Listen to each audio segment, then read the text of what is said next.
बहू के गणेश जी। गणेश चतुर्थी आने वाली थी और देवयानी जी की बहू मंजरी इस त्योहार को लेकर बहुत खुश थी। देवयानी जी के घर में गणेश जी की पूजा और बाकी के त्योहार बड़े ही धूमधाम से मनाए जाते थे। अरे बहू रानी, सब तैयारी तो कर ली है ना? इतने दिन से तो त्योहार की खुशियां मना रही थी। जरा मुझे भी बता, तूने क्या क्या तैयारी की है? मम्मी जी, मैंने सब कुछ तैयार कर लिया है। प्रसाद और भगवान की पूजा कहाँ पर करनी है, उन्हें कहाँ पर स्थापित करना है, सब कुछ डिसाइड कर लिया है। अब तो बस गणेश जी की प्रतिमा लाना बाकी है। उस बात की चिंता मत कर, मैं कल ही तुम्हारे ससुर जी के साथ बाजार जाकर एक सुंदर सी मूर्ति ले आऊंगी गणेश जी की। ठीक है मम्मी जी, ये काम आप कर देना। फिर देखना, हमारे घर भी गणपति बाप्पा बड़ी धूमधाम से आएंगे। त्योहार आने में अभी 2 दिन बाकी थे। शाम के वक्त, मम्मी जी, मैं जरा अपनी सहेली के घर जाकर आती हूँ, कुछ जरूरी काम था। लौटते में बाजार से सब्जियां भी लेती आऊंगी। अच्छा ठीक है बेटा। मंजरी अपनी सहेली के घर पहुंचती है। उसकी सहेली कहती है, अरे आओ आओ, मैंने ना तुम्हें बहुत जरूरी काम से अपने घर पर बुलाया था। अच्छा बताओ, ऐसी क्या वजह है जो अचानक तुम्हें मुझे यहाँ बुलाना पड़ा? देखो मंजरी, मैं खुद से ही मिट्टी लेकर आई और मैंने उससे गणेश जी बनाए। वो तो ठीक है, पर इतनी मेहनत करने की क्या जरूरत थी? बाजार में देखती इतने सुंदर सुंदर गणेश जी की मूर्तियां मिल रही हैं। वही तो तुम समझ नहीं रही हो। अरे बाजार में जो मूर्तियां मिलती है ना, वो प्लास्टर ऑफ पेरिस की बनी होती है। जानती हो कितना नुकसान पहुंचाती है हमारी नदियों को। अरे हमें क्या, सारी दुनिया ही तो ये सब करती है। एक अकेले तुम्हारे और मेरे मिट्टी के मूर्ति काम कर लेने से कौन सी नदियों का नुकसान पहुंचना कम हो जाने वाला है?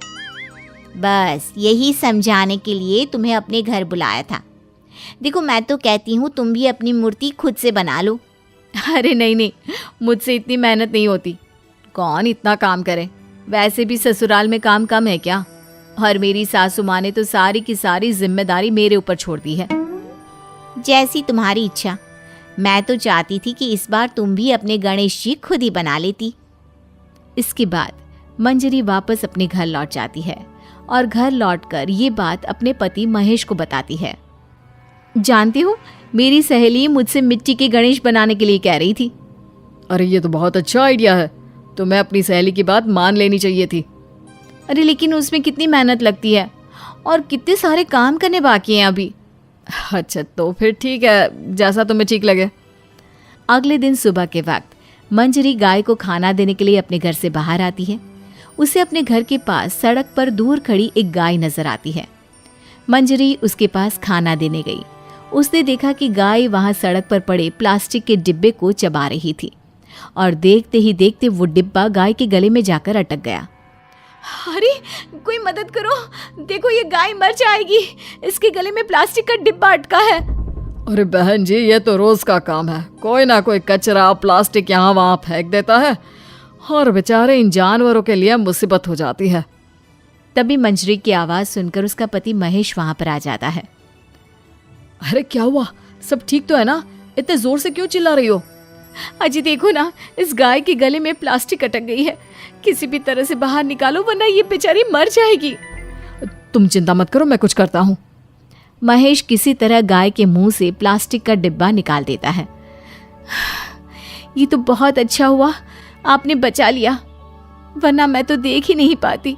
त्योहार से पहले अगर गौ माता की मौत हो जाती तो कितना बड़ा पाप पड़ता। न जाने कैसे लोग हैं, ऐसे ही सड़क पर प्लास्टिक डाल देते हैं। हाँ, तुमने बिल्कुल ठीक कहा। अच्छा हुआ तुम दोनों ने उस गाय को बचा लिया, वरना कितना बड़ा पाप चढ़ता। चाहे काम कोई भी करे, लेकिन जानवरों को तकलीफ होती है ना, तो दिल बड़ा दुखता है। मम्मी जी, मुझे लगता है इसीलिए मेरी सहेली मुझे समझा रही थी कि हमें मिट्टी के गणेश जी बनाने चाहिए। अरे नहीं नहीं बहू, गाय को बचाने तक तो ठीक है, लेकिन अब ये नया झंझट मत पालो। अरे कौन बनाए मूर्ति? मुझे तो बिल्कुल भी नहीं आती। अगर तुम बना सकती हो तो ही ये काम करना। बनानी तो मुझे भी नहीं आती मम्मी जी, लेकिन आज गौ माता की जो हालत दिखी ना, उसे देखकर लग रहा है कि मेरी सहेली बिल्कुल सही कह रही थी। माँ और मंजरी, तुम दोनों को इस बात की चिंता करने की जरूरत नहीं है। ये काम तुम मुझ पर छोड़ दो। लेकिन क्या करने वाले हो आप? हाँ बेटा, जरा हमें भी तो बताओ क्या करने वाले हो। माँ बस आप ना शाम तक का इंतजार करो, फिर देखना।